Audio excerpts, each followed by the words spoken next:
அனைவருக்கும் அன்பான வணக்கம். நீங்கள் கேட்டுக்கொண்டிருப்பது கதையலை. வாசிப்பவர் ஹேமலதா ஜெகநாத். அமரர் கல்கி எழுதிய சிவகாமியின் சபதம், பாகம் 2, அத்தியாயம் 26. இருளில் ஒரு குரல். கண நேரம் ஜொலித்து உலகை ஜோதி வெள்ளத்தில் மூழ்குவித்த மின்னலின் ஒளியிலே புத்தபிக்ஷு ஏரிக்கரையில் நின்று கைகளை தூக்கி பேய் சிரிப்பு சிரித்த காட்சியை கண்டதும் சற்று நேரம் குண்டோதரன் பீதியினால் கை கால்களை அசைக்க முடியாதவனாய் மரத்தோடு மரமாக நின்றான். பிறகு மனத்தை திடப்படுத்திக் கொண்டு சேற்றில் தட்டு தடுமாறி கரை மேல் நடந்தான்.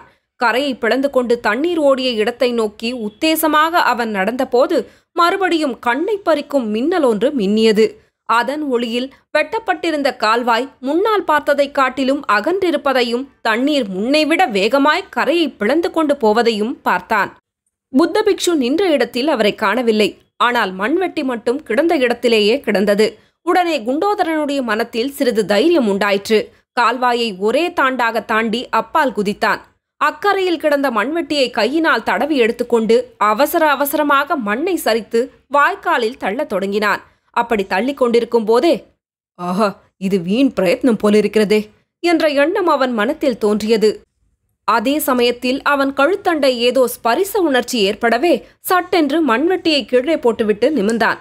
அவன் எதிரே கும்மிருட்டில் ஆஜானுபாகுவான ஒரு கரிய உருவம் நின்றது. அது புத்தபிக்ஷுவின் உருவந்தான் என்பதையும் அவர் தமது இரும்பு கைகளால் தன்னுடைய கழுத்தை பிடித்து நெரிக்க முயல்கிறார் என்பதையும் ஒரு கணத்தில் தெரிந்து கொண்டான். குண்டோதரனுடைய வஜ்ர கைகள் புத்தபிக்ஷுவின் கைமணிக்கட்டுகளை பிடித்து கொண்டன. மறுகணத்தில் குண்டோதரனுடைய தலைக்கு மேலே நாகநந்தி பிக்ஷுவின் பேய் சிரிப்பு மீண்டும் ஒலித்தது. இடையிடையே வானத்தை கிழித்து கொண்டு தோன்றி மறைந்த மின்னல் வெளிச்சத்தினால் இன்னும் கண்ணங்கரியதாக தோன்றிய கார் இருளில் விளிம்பு வரை தண்ணீர் ததும்பி அலைமோதிக் கொண்டிருந்த ஏரிக்கரையில் கணத்துக்கு கணம் அகன்று வந்த உடைப்புக்கு அருகில் குள்ள உருவமுடைய குண்டோதரனுக்கும் நெடிதுயர்ந்து நின்ற புத்த பிக்ஷுவுக்கும் இடையே பிடிவாதமான மல்யுத்தம் ஆரம்பமாயிற்று. அந்த விசித்திரமான துவந்த யுத்தம் கால் நாழிகை நேரம் நடந்திருக்கலாம். அப்போது கரையில் மோதிய ஏரி அலைகளின் ஓ என்ற சத்தம், கரையை பிளந்து கொண்டு அப்பால் விழுந்த பிரவாகத்தின் ஹோ என்ற சத்தம், வர வர வலுத்து கொண்டிருந்த ஜோ என்ற மழை சத்தம், வீரென்று அடித்த புயற்காற்றில் மரங்கள் பிசாசுகளைப் போல் ஆடிய மர்ம சத்தம் ஆகிய இந்த நானாவித பேரொளிகளையும் அடக்கிக் கொண்டு குண்டோதரா, குண்டோதரா என்ற கம்பீரமான குரல் கேட்டது. வந்த யுத்தம் செய்த இருவரும் ஒரு கணம் ஸ்தம்பித்து நின்றார்கள். ஆனால் அவர்களுடைய கைப்பிடி மட்டும் நழுவவில்லை. அது யாருடைய குரல் என்று குண்டோதரன் சிந்தித்தான். அசோகபுரத்திலிருந்து வரும்போது தனக்கு பின்னாலும் குதிரையடி சத்தம் கேட்டது அவனுக்கு நினைவு வந்தது. குண்டோதரா, சண்டையை நிறுத்து, உடைப்பை அடக்க முயலாதே, வீண் வேலை, ஓடிப்போய் ஆயனரையும் சிவகாமியையும் காப்பாற்று. நான் சொல்லுவது காதில் விழுகிறதா? அந்த குரல் தன் எஜமானருக்கும் எஜமானரின் குரல் என்று குண்டோதரன் அறிந்து கொண்டான். விழுந்தது பிரபோ, ஆக்ஞை என்று கூவினான். குண்டோதரன் மறுகுரல் கொடுத்தானோ இல்லையோ, இன்னொரு பெரிய மின்னல், 1000 சூரியன் ஒளியை ஒத்து கண்களை குருடாக்கிய மின்னல் மின்னியது. அடுத்தாற்போல் ஒரு பேரிடி இடிக்கப் போகிறது என்பதை குண்டோதரன் உணர்ந்தான். இடிமுழக்கம் கேட்ட நாகம் போல் என்னும் பழமொழி அச்சமயம் அவனுக்கு ஞாபகம் வந்தது. பிக்ஷுவின் கைமணிக்கட்டுகளை அவன் இன்னும் கெட்டியாக பிடித்து கொண்டான். அவன் எதிர்பார்த்தது போலவே இடி இடித்தது. அண்ட பகிரண்டங்களெல்லாம் இடிந்து தடதடவென்று தலையிலே விழுவது போல இடித்தது. இடி இடித்து நின்றதும் குண்டோதரனுடைய காதில் அதற்கு முன்னால் கேட்டுக்கொண்டிருந்த அலைச்சத்தம், மழைச்சத்தம் எல்லாம் ஓய்ந்து போய் ngொய் என்ற சப்தம் மட்டும் ஒலித்து கொண்டிருந்தது. ஐயோ, காது செவிடாகிவிட்டதா என்ன என்று குண்டோதரன் ஒரு கணம் எண்ணமிட்டான். ஆனால் அதே இடிச்சத்தம் காரணமாக நாகநந்தியின் பிடி தளர்ந்திருந்தது என்பதை அவன் தேக உணர்ச்சி சொல்லிற்று. அவ்வளவுதான். தன்னுடைய வஜ்ர சரீரத்தின் முழு பலத்தையும் பிரயோகித்து பிக்ஷுவை ஒரு தள்ளு தள்ளினான். ஏரிக்கரையின் அப்புறத்தில் பிக்ஷு உருண்டு உருண்டு போய் கீழே உடைப்பு தண்ணீர் பீத்து கொண்டிருந்த பள்ளத்தில் தொப்பென்று விழுந்ததை குண்டோதரன் கண்டான். உடனே ஒரு பெரிய அதிசயம் அவனை பற்றி கொண்டது. மின்னல் இல்லாத போது புத்த பிக்ஷு கரையிலிருந்து உருண்டு பள்ளத்தில் விழுந்தது அவனுக்கு எப்படி தெரிந்தது? ஆஹா, இதென்ன வெளிச்சம்! குண்டோதரன் சுற்றுமுற்றும் பார்த்தான். சற்று தூரத்தில் ஒரு பனைமரம் உச்சியில் பற்றி எரிவதை கண்டான். ஆ, அந்த மரத்தின் மேல் இடி விழுந்து தீப்பிடித்துக் கொண்டிருக்கிறது. வெளிச்சத்திற்கு காரணம் அதுதான். பற்றி எரிந்த பனைமரத்தின் வெளிச்சத்தில் குண்டோதரன் இன்னும் சில காட்சிகளை கண்டான். அந்த பனைமரத்தை தாண்டி ஒரு குதிரை அதிவேகமாய் போய்க் கொண்டிருந்தது. அந்த குதிரை மேலிருந்தவர்தான் சற்று முன்னால் தனக்கு குரல் கொடுத்தவர் என்பதை உணர்ந்தான். ஏரியின் ஓரமாக இன்னொரு மரத்தில் நாகநந்தி பிக்ஷு வந்த குதிரை கட்டப்பட்டிருப்பதையும் கண்டான். அதற்கு மேல் வேறொன்றையும் பார்க்க குண்டோதரன் விரும்பவில்லை.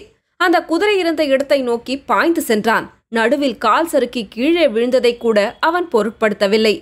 மரத்திலிருந்து குதிரையை அவிழ்த்துவிட்டு அதன் மேல் குண்டோதரன் ஏறினானோ இல்லையோ, பனைமரத்து வெளிச்சமும் அணைந்துவிட்டது. அதுவரையில் சிறு தூறலாக இருந்தது, அப்போது பெருமழையாக மாறியது. எத்தனையோ பெருமழையை குண்டோதரன் பார்த்ததுண்டு. ஆனால் அன்றைய இரவு பெய்த மழை மாதிரி அவன் பார்த்ததே இல்லை. வானம் பொத்துக்கொண்டு அதற்கு மேல் தங்கியிருந்த தண்ணீர் தொடதொடவென்று கொட்டுவது போல் மழை கொட்டிற்று. ஆஹா, ஏரி உடைப்புக்கும் இந்த பெருமழைக்கும் பொருத்தந்தான். நல்ல நாள் பார்த்துதான் நாகநந்தி திருப்பார்கடலை வெட்டுவிட்டார் என்று குண்டோதரன் எண்ணிக்கொண்டான். எப்படியும் இந்த ஏரி வெள்ளம் அசோகபுரம் போய் சேர்வதற்கு முன்னால் நாம் போய் சேர வேண்டும் என்று தீர்மானித்தான். ஆனால் அந்த தீர்மானத்தை அவனால் நிறைவேற்ற முடியவில்லை. அந்த இருளிலும் மழையிலும் குண்டோதரன் வழி கண்டுபிடித்து குதிரையை நடத்தி கொண்டு அசோகபுரம் போய் சேர்வதற்கு வெகு நேரம் முன்னாலேயே ஏரிக்கரை நெடுந்தூரத்துக்கு நெடுந்தூரம் உடைத்துக்கொண்டு வெள்ளம் பிரளயமாக ஓடத் தொடங்கி அசோகபுரத்தையும் அடைந்துவிட்டது. அத்தியாயம் 27. மாமல்லரெங்கே? குண்டோதரனுக்கு எச்சரிக்கை செய்துவிட்டு குதிரை மேல் விரைந்து சென்ற மனிதர் யார் என்பதை நேயர்கள் ஊகித்து தெரிந்து கொண்டிருப்பார்கள். சிற்பம், சித்திரம், சங்கீதம் முதலான லலித கலைகளில் வல்லவராயிருந்தது போலவே யுத்த தந்திர கலையிலும் தேர்ச்சி பெற்றவரும், மாறுவேடம் பூணுவதில் நிகரற்ற சாமர்த்தியம் வாய்ந்தவரும், வாதாபியின் சமுத்திரம் போன்ற சைன்யத்தை வடபண்ணை கரையில் 8 மாதம் நிறுத்தி வைத்தவருமான மகேந்திர பல்லவ சக்கரவர்த்திதான். காஞ்சி கோட்டையிலிருந்து வடதிசையை நோக்கி கிளம்பியது முதல் மகேந்திர பல்லவர் கையாண்ட யுத்த தந்திரங்கள் இதைப்போல் பல சரித்திரங்கள் எழுதுவதற்கு போதுமானவையாகும். நாகநந்தி என்னும் புத்த பிக்ஷுவின் வேஷம் பூண்டிருந்தவர் புலிகேசியின் அந்தரங்க நம்பிக்கைக்கு பாத்திரமான ஒற்றர் என்று அவர் ஊகித்திருந்தார். அதை பரஞ்சோதி கொண்டு போன ஓலையிலிருந்து உறுதிப்படுத்திக் கொண்டார். நாகநந்தியின் கையெழுத்தையும் லட்சணையையும் மேற்படி ஓலையிலிருந்து தெரிந்து கொண்டது அவருக்கு பல விதங்களிலும் உபயோகமாக இருந்தது. அந்த உபயோகங்களில் ஒன்றுதான் பல்லவராஜ்யத்தின் எல்லைப்புறத்தில் காத்திருந்த கங்க நாட்டு துர்விநீதனை அவசரமாக காஞ்சி மாநகரை நோக்கி முன்னேறச் செய்தது. புலிகேசியின் மாபெரும் சைன்யத்திற்கு பின்வாங்கி காஞ்சி கோட்டைக்கு திரும்பி வந்து கொண்டிருந்த மகேந்திர பல்லவர் தாம் கோட்டைக்குள் புகுந்து கொள்வதற்கு முன்னால் ஒரு பெரு வெற்றி அடைந்து பல்லவ வீரர்களுக்கும் பல்லவ சாம்ராஜ்யத்துக்கும் மக்களுக்கும் உற்சாகம் ஊட்ட வேண்டும் என்று தீர்மானித்தார். போருக்கு துடிதுடித்துக் கொண்டிருந்த குமார சக்கரவர்த்தியின் ஆத்திரத்துக்கு ஒரு போக்கு காட்டவும் இந்த சந்தர்ப்பத்தை சக்கரவர்த்தி பயன்படுத்திக் கொள்ள விரும்பினார். எனவே நாகநந்தி எழுதியது போல் துர்விநீதனுக்கு உடனே காஞ்சியை நோக்கி முன்னேறும்படி ஓலை எழுதி அனுப்பினார். அதை பார்த்துவிட்டே துர்விநீதன் தன் சிறிய சைன்யத்துடன் காஞ்சியை நோக்கி விரைந்து வந்தான். குண்டோதரன் கொடுத்த ஓலையை படித்ததும் நாகநந்திக்கு ஏற்பட்ட அளவில்லாத வியப்பையும் நேயர்கள் கவனித்திருப்பார்கள். அவருடைய ஓலையின்படி முன்னேறி வருவதாக துர்விநீதன் அதில் எழுதியிருந்தபடியால் தாம் அத்தகைய ஓலை ஒன்றும் அனுப்பவில்லை, இதிலேதோ சூழ்ச்சி நடந்திருக்கிறது என்று தீர்மானித்துக் கொண்டு நாகநந்தி குண்டோதரன் கொண்டு வந்த குதிரையில் ஏறிச் சென்று புள்ளலூர் போர்க்களத்தை அடைந்தார். அதற்குள்ளாக கங்க நாட்டு சைன்யம் தோல்வியடைந்து சேனா வீரர்கள் சிதறி ஓட ஆரம்பித்து விட்டார்கள். அந்த நிலைமையில் துர்விநீதனுடைய உயிரை காப்பாற்றுவது ஒன்றுதான் தாம் செய்யக்கூடியது என்பதை உணர்ந்த நாகநந்தி அவனை தம்முடன் அழைத்து கொண்டு தெற்கு திசையை நோக்கி விரைந்து ஓடினார். இந்த புள்ளலூர் யுத்தத்தில் மாமல்லரையும் பரஞ்சோதியையுமே முழுதும் நம்பி மகேந்திர பல்லவர் விட்டுவிடவில்லை. பொறுக்கி எடுத்த 1000 குதிரை வீரர்களுடன் புள்ளலூர் போர்க்களத்துக்கு வந்து சேர்ந்தார். எதிர்பாராத இடத்தில் எதிர்பாராத சமயத்தில் வந்து தாக்கியபடியால் கங்கர் படை பீதி அடைந்து ஓடலாயிற்று. புதிதாக வந்த குதிரைப்படை தலைவன் வஜ்ரபாகுவை மாமல்லர் சந்தித்த போது அந்த வீரன்தான் தம் தந்தை என்று அறிந்தார். அதனால் அவருடைய ஆத்திரம் அதிகமாயிற்று. இந்த ஒரு போரிலாவது தம்மை முழுதும் நம்பி விட்டுவிடக்கூடாதா என்று தந்தையிடம் சண்டை பிடித்த பிறகு சிதறி ஓடும் கங்கர் படையை துரத்திச் சென்று நிர்மூலமாக்க அனுமதி கேட்டார். ஒரு நிபந்தனையுடன் சக்கரவர்த்தி அதற்கு அனுமதி கொடுத்தார். அந்த நிபந்தனை என்னவென்றால், தென்பண்ணை நதி வரையில் எதிரிகளை துரத்திச் செல்லலாம், நதியை கடந்து அப்பால் போகக்கூடாது என்பதுதான். எதிரிகளை துரத்திச் செல்லும்படி மாமல்லரை தென்திசைக்கு அனுப்பிவிட்டு மகேந்திரர் திரும்பி போய்விடவில்லை என்பதை சென்ற அத்தியாயத்தில் பார்த்தோம். நாகநந்தியின் கொடூர சூழ்ச்சிகளை எதிர்ப்பதற்கு கள்ளம் கபடமற்ற இளம் பிள்ளையான மாமல்லரையே நம்பி விட்டுவிட முடியுமா? குண்டோதரனுக்கு எச்சரிக்கை செய்துவிட்டு கிளம்பிய மகேந்திர பல்லவர் இருட்டையும் புயலையும் பெருமழையையும் பொருட்படுத்தாமல் தென்கிழக்கு திசையை நோக்கி சென்றார். உதயமாவதற்கு ஒரு ஜாமம் இருக்கும்போது தென்பண்ணை நதிக்கரையை அடைந்தார். அப்போது மழையின் வேகம் குறைந்து வானத்தில் மேகங்கள் கலைந்து நட்சத்திரங்கள் கூட தெரிந்தன. அந்த லேசான வெளிச்சத்தில் நதியும் நதிக்கரையும் அப்போது அளித்த காட்சி வர்ணிப்பது இயலாத காரியம். நதியின் இரு கரையையும் தொட்டுக்கொண்டு ஹோ என்ற இரைச்சலுடன் நொங்கும் நுரையுமாக பிரவாகம் போய்க் கொண்டிருந்தது. நேற்று அல்லது முந்தைய தினமாயிருந்தால் அத்தகைய பெரும் பிரவாகம் கூட சற்று தூரத்திலிருந்து பார்வைக்கு தெரிந்திராது. அடர்ந்த தோப்புகளினால் அது மறைக்கப்பட்டிருக்கும். ஆனால் இப்போது நதிக்கரையில் நெருங்கி வளர்ந்திருந்த அவ்வளவு விருட்சங்களும் முறிந்து விழுந்து கிடந்தன. மகேந்திரர் நதிக்கரையை நெருங்கியதும் முறிந்து விழுந்து கிடந்த மரங்களுக்கு மத்தியிலிருந்து குதிரை ஒன்று வெளியே வந்தது. அதன் மேல் இருந்தவன் சத்ருக்னன். பிரபு, இன்று இரவு நான் பட்ட கவலை என்றைக்கும் பட்டதில்லை. தங்களை தனியே அனுப்பிய என்னுடைய அறிவீனத்தை நினைத்து நினைத்து வருத்தப்பட்டுக் கொண்டிருந்தேன். இந்த புயலிலும் மழையிலும் தாங்கள் எப்படி வழி கண்டுபிடித்து வந்து சேர்ந்தீர்கள் என்றான் சத்ருக்னன். நானும் எத்தனையோ இரவுகளை பார்த்திருக்கிறேன் சத்ருக்னா. ஆனால் இன்றைய இரவை போன்ற பயங்கரத்தை கண்டதில்லை. போகட்டும், நீ இங்கே காத்திருந்ததில் பயனுண்டா என்று மகேந்திர பல்லவர் கேட்டார். ஆம் பிரபு, இங்கேதான் அவர்கள் நதியை கடந்து சென்றார்கள் என்றான் சத்ருக்னன். துர்விநீதன் இருந்தானா? பார்த்தாயா? வெகு சமீபத்தில் நின்று பார்த்தேன். துர்விநீதன் யானை மீதிருந்தான். மற்றவர்கள் 7-8 படகுகளில் சென்றார்கள். அப்போது புயல் ஆரம்பிக்கவில்லை. கிட்டத்தட்ட அவர்கள் அக்கறையை அடைந்த போதுதான் காற்று ஆரம்பித்தது. கரையோரம் போய்விட்டபடியால் தட்டு தடுமாறி கரையேறிவிட்டார்கள். அப்போது நதியில் பிரவாகமும் இவ்வளவு இல்லை. நீ சொன்ன இடத்துக்குத்தான் அவர்கள் போயிருக்க வேண்டும். பின்னால் படகு ஒன்றும் விட்டுவிட்டு போகவில்லையா? ஒரு படகை விட்டு போனார்கள். அதை நீங்களும் நானும் எடுத்துக்கொண்டு போய் பிக்ஷுவை திண்டாடச் செய்யலாமா என்று நினைத்தேன். ஆனால் புயல் நம்மையும் திண்டாடவிட்டு படகை அடித்துக்கொண்டு போய்விட்டது. நல்லதாய் போயிற்று சத்ருக்னா. துர்விநீதனை தொடர இப்போது அவகாசமில்லை. அதைவிட முக்கியமான வேலை இருக்கிறது. மாமல்லனும் பரஞ்சோதியும் எங்கே இறங்கியிருக்கிறார்கள் என்று தெரிந்து கொண்டாயல்லவா? இந்த நதிக்கரையில்தான் கிழக்கே அரைக்காத தூரத்தில் இருக்கிறார்கள். இந்த பெரும் புயலில் அவர்கள் என்ன பாடுபட்டார்களோ தெரியவில்லை. உடனே அவர்கள் இருக்குமிடம் போக வேண்டும். பொழுது விடுவதற்குள் அவர்கள் தென்பண்ணையை கடந்து விட வேண்டும். உன் குதிரையின் உடம்பில் சக்தி இன்னும் இருக்கிறதா சத்ருக்னா? என் குதிரை ரொம்பவும் தளர்ந்து விட்டது. என் குதிரை இன்னும் போகும் பிரபோ. இதன் மேல் ஏறிப்போங்கள். நான் இங்கேயே இருக்கிறேன். இல்லை, 2 பேரும் தான் போக வேண்டும். பிக்ஷு இங்கு வந்தால்? பிக்ஷு இங்கு வரமாட்டார் சத்ருக்னா. நிச்சயமாக இன்னும் சில நாளைக்கு வரமாட்டார். ஏன் பிரபோ? உன் சீடன் குண்டோதரன் அவரை தூக்கி திருப்பார்கடல் உடைப்பில் போட்டுவிட்டான். என்ன என்ன? அதோ அந்த சத்தம் உன் காதில் விழுகிறதா சத்ருக்னா? சத்ருக்னன் உற்று கேட்டுவிட்டு, ஆம் பிரபோ, சமுத்திர கோஷம் மாதிரி இருக்கிறது. மறுபடியும் மழையா என்றான். மழை சத்தம் அப்படி இராது. திருப்பார்கடல் உடைத்து கொண்டு விட்டது. நாளை பொழுது போவதற்குள் வராக நதியிலிருந்து தென்பண்ணை வரையில் ஒரே பிரளயந்தான். ஐயோ, மாமல்லர் என்று அலறினான் சத்ருக்னன்.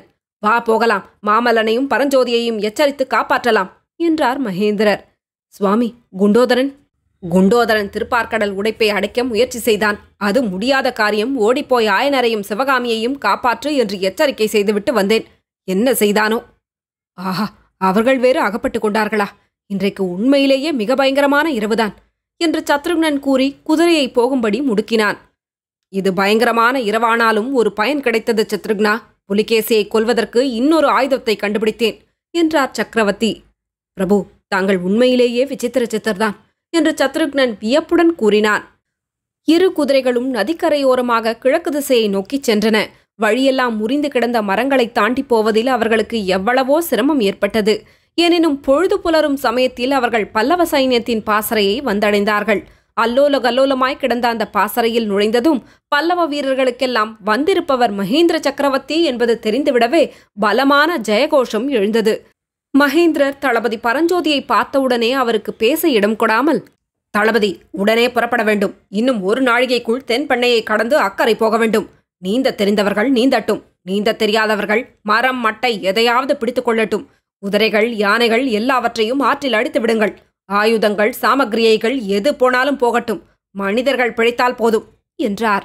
இந்த விசித்திரமான கட்டளையை கேட்டு திகைத்து நின்ற பரஞ்சோதியை பார்த்து, ஓஹோ, காரணம் தெரிய வேண்டுமா? திருப்பார்கடல் உடைத்துக் கொண்டு விட்டது. அதோ வினாடிக்கு வினாடி அதிகமாகும் கோஷத்தை கேளும். இன்னும் 1 ஜாமத்திற்குள்ளே வெள்ளம் இங்கே வந்துவிடும் என்றார். பரஞ்சோதியின் முகத்தில் அப்போது சொல்ல முடியாத பீதி தோன்றியது. பிரபு பிரபு என்று மேலே பேச முடியாமல் அவர் தயங்கி நிற்பதைக் கண்டு, என்ன விசேஷம் தளபதி? மாமல்லன் எங்கே என்று சக்கரவர்த்தி கேட்டார். நேற்று இருட்டிய பிறகு அசோகபுரத்துக்கு புறப்பட்டு போனார் பிரபு. அங்கே அங்கே என்று மேலும் சொல்லுவதற்கு பரஞ்சோதி தயங்கினார். தெரிந்து கொண்டேன் தளபதி. அசோகபுரத்திலே ஆயனர் இருக்கிறார். அந்த சிற்ப சக்கரவர்த்தியை பார்ப்பதற்காக குமார சக்கரவர்த்தி புறப்பட்டு போனார். நல்லது. மாமல்லனை காப்பாற்றும் பொறுப்பு இனி நமக்கு இல்லை. அது ஏகாம்பரநாதனுடைய பொறுப்பு. இங்குள்ள மற்ற போர் வீரர்களை நாம் காப்பாற்ற முயல்வோம் என்றார் மகேந்திரர். மாமல்லரை பற்றிய அனாவசியமான கவலை நமது வாசகர்களையும் பீடிக்காமல் இருக்கும் பொருட்டு அச்சமயம் அவர் எங்கே இருந்தார் என்பதை சொல்லிவிட விரும்புகிறோம். கிழக்கு வெளுத்து பொழுது புலரத் தொடங்கியிருந்த அந்த நேரத்தில் அசோகபுரத்து புத்தவிகாரத்தின் அருகில் மாமல்லர் ஏறியிருந்த குதிரையானது பெருகி வந்த எதிர்வெள்ளத்திலே நீந்தி திணறிக் கொண்டிருந்தது. விகாரத்தின் மேல் தளத்திலே ஆயனரும் சிவகாமியும் சிவகாமியின் அத்தையும் நின்று ஆவலுடனும் கவலையுடனும் அவருடைய வருகையை நோக்கிக் கொண்டிருந்தனர். ரதியும் சுகபிரம்ம ரிஷியும் கூட அங்கே காணப்பட்டனர். அதே சமயத்தில் நீர் சூழ்ந்த புத்தவிகாரத்தின் ஓரமாக பானை தெப்பத்தில் குண்டோதரன் வந்து கொண்டிருந்தான். வீதியிலும் மற்றும் சுற்றுப்புறமெங்கும் வெள்ளம் சுழித்து கொம்மாளமிட்டு அதிவேகமாக ஓடிக்கொண்டிருந்ததுடன் கணத்துக்கு கணம் பெருகிக் கொண்டும் இருந்தது. தொடரும். கதையலை உங்களுக்கு பிடிச்சிருந்ததுன்னா உங்க நண்பர்களோடும் உறவினர்களோடும் பகிர்ந்துக்கோங்க. நன்றி.